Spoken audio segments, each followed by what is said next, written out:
So today I will be talking about the digital transformation no one wanted, and I think it'll sort of take some of the content you just heard and look at from a different perspective, and um, yeah, and see what we can do with the data I collected and sort of analyzed.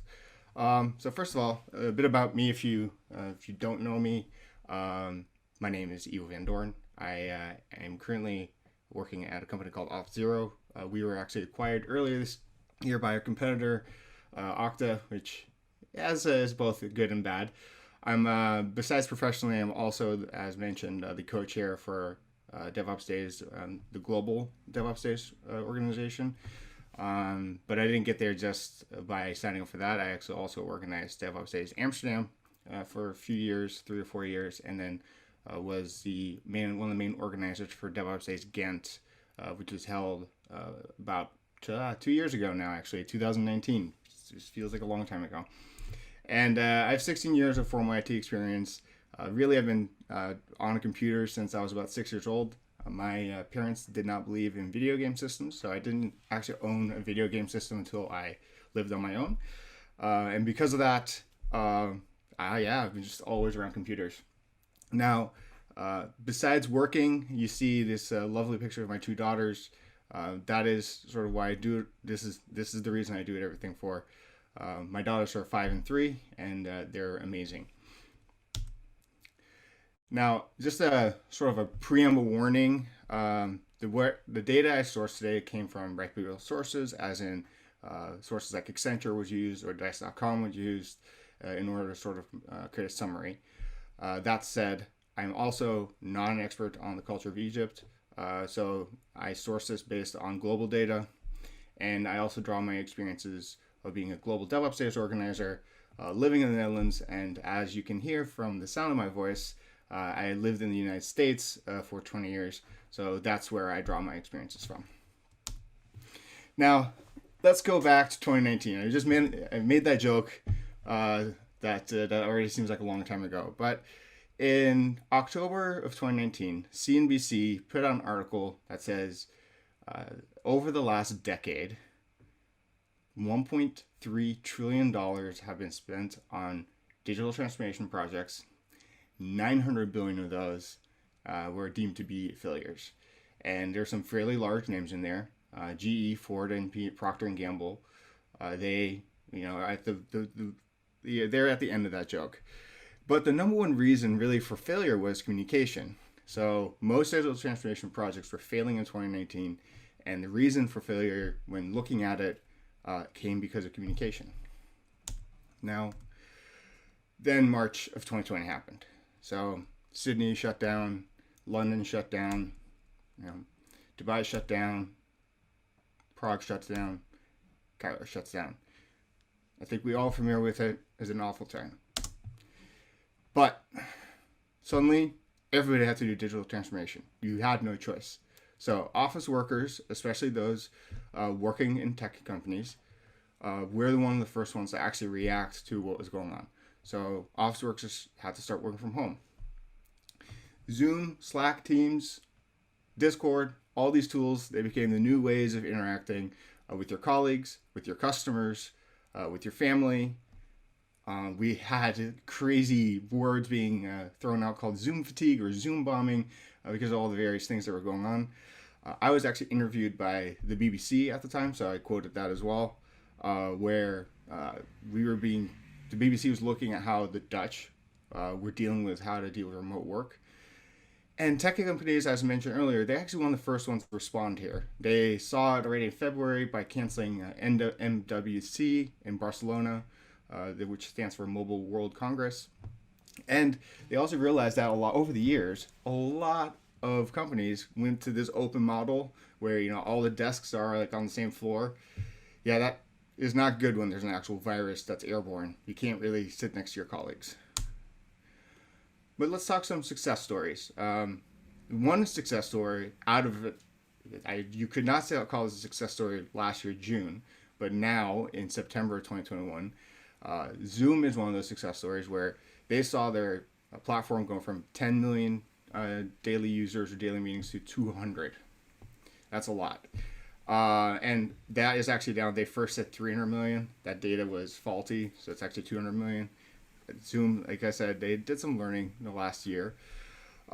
In March of last year and in April of last year, they instituted a 90-day feature freeze. Now, this is at the start of the pandemic, and you are providing video collaboration software, but you're not delivering new features for 90 days because of all the security issues that people were finding with your software. That takes a lot for a company to do that.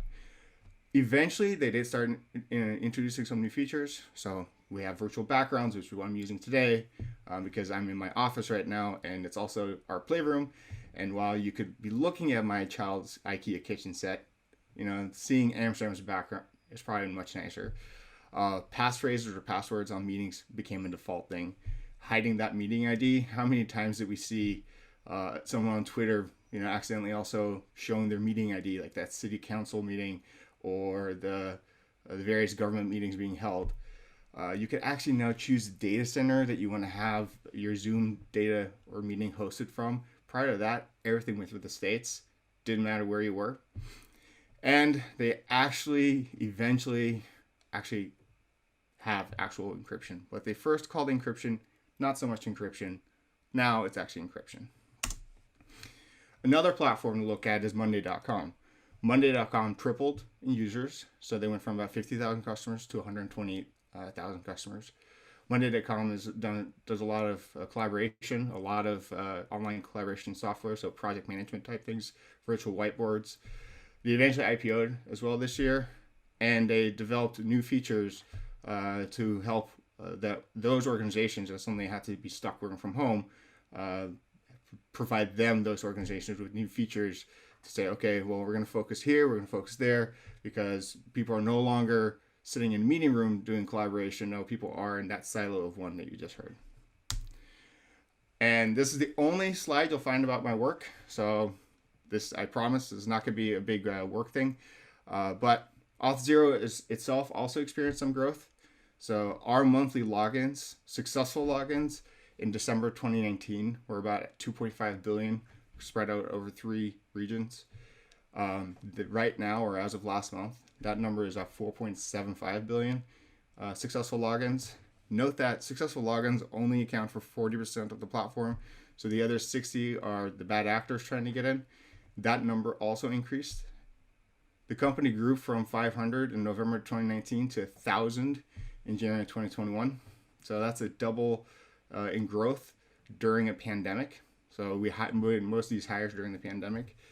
And then eventually the company was acquired by Okta, as mentioned before, in May of 2021 for $6.5 billion. So let's do some analysis on the post-pandemic studies and surveys. So let's dissect the first one, which is DICE's State of Remote Work survey. Had about 4,000 members participating, specifically on technologists. So they were focusing on technology professionals in the industry. So 4,000 global. 61% of the technologists interviewed said they would prefer to work remotely at least half the time. And this is really, we're going to show multiple studies to really gain a sort of common understanding. The data actually showed that people would take a pay cut in order to work remotely. So that's how people are now seeing things.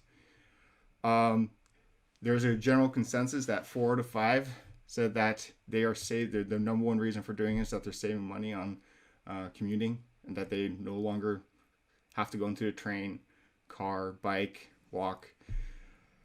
And then that the other sort of benefit that was being gained was the better work-life balance was also a main benefit.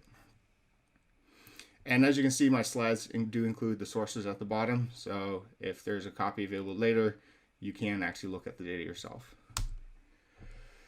Let's do another one. So Accenture is a pretty big consulting company. They also put out a report called the Future of Work Study. This one's a little bit bigger, but it crosses multiple industries. So they have 9,326 global workers who were interviewed for this. 83% want a hybrid model. And a hybrid model is, as the Dice.com one said, they want to work from home a few days a week. There's also Accenture talks about introducing a new segment, a new group of people who can be productive and healthy anywhere. They don't have to be in the office. Now, there's some reasons to continue going on site. So whether it's want to see your colleagues or collaborate with your colleagues, you want to get that routine down. You want your boss to notice you, your manager to notice you. Maybe your boss is complaining that you're not around too much. Why would you go remote? Well, right now, still at the top of the list is safety. Do you feel safe going to work with the pandemic still looming around? Your quality of life is one of the reasons remote. You no longer have to rush out the door in the morning if you have kids. You can just bring them to school and start whenever you please. And then the last one is that freedom that you gain by working remotely. And two more, and then we're done dissecting the data, but really it's to build my case here. 4,000 global employees were interviewed by Qualtrics. Qualtrics is another metrics-based software platform that focuses in HR systems as well. This one was an interesting one where they said that employees actually feel more connected now than they did prior to the pandemic. They also feel much more productive, and we'll show a report from GitHub in just a moment. And employees, considering that new role, and you just heard this as well referred to, 4 to 5 say the ability to live remotely is important to them. And again, building on that theme, only 27% want to go back to the office full time. Most of them want a hybrid model. Monday.com, I use them as a productivity platform. They also came out with a survey. This one's a little bit more fun, so it's not as dry. The sample size was 1,000. They talk about new skills acquired, so 66% of the survey takers binged more TV during the lockdowns than before. 53% of the survey started to bake, so we have quite a bit of bakers out there now. And about 1 in 4 adopted a pet. It's an interesting set of skills by being able to be around more. People felt that they were more connected. That's a theme that I also wanted to highlight. So they improved their communications. If you think about the very first slide, or the third slide, about that report from 2019, that was one of the reasons why I was feeling. And 43% were grateful for their family and their support in 2020. I mentioned this earlier, but tech is more productive than ever. This is an overlay from GitHub's Octoverse report, where they overlaid 2020 with 2019 and seeing how many active users are on the platform. Not a single time do those lines interact, because 2020 just saw more users on the platform, more check-ins, more clones, more pull requests, more issues. We were very, very efficient. So where does DevOps fit in all this? So as I mentioned, I'm a DevOpsDays organizer, so I should at least at some point talk about DevOps. Now, DevOps actually stands for the acronym, or if you think about the acronym CAMS, which stands for respecting culture, automate where possible, measure the results, and share. We are sharing. We are sharing more than ever. And why is that? Now, last year we had 26 online DevOps Days events in 2020. I'm not going to look at 2021 because we're now already seeing some in-persons, but 2020 had mostly virtual events. What it did, though, is it allowed for a whole new set of users to gain access to materials like this.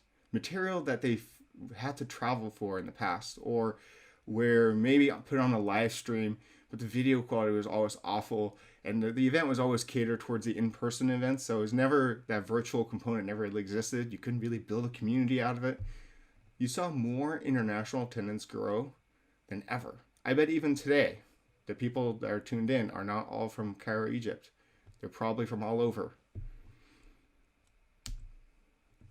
So where does the road go past the pandemic? Let's talk about the things that are staying. The surveys, the data shows remote working is here to stay. It's not going anywhere. Some employers may want to say, we're going back to in-office only. What that's going to do, and I think you already heard from the speaker before me, what that will do is drive the employee away. Employees will quit their job in the tech sector if they are not allowed to continue remote work. Remote working doesn't mean 100% remote working either. It could mean that hybrid model. We see in the survey studies, and while some were cross-industry, technologists do still want to come to the office. It's just your reason for going to the office is very different now. VPNs are dead. It's just, that's it. You don't VPN anymore. Like, zero trust networks are the norm. They're no longer the differentiator. Being able to log in wherever from a trusted device globally is now the norm. It's not the one-off. People are done commuting, so they're not going anywhere. And that event component, when in-person events are coming back, I bet they're going to have a hybrid component now. Now, that hybrid component will vary event to event. I'm not going to debate or talk about what the version of hybrid means here, because you talk to 3 different people about hybrid events and you're going to get 3 different answers.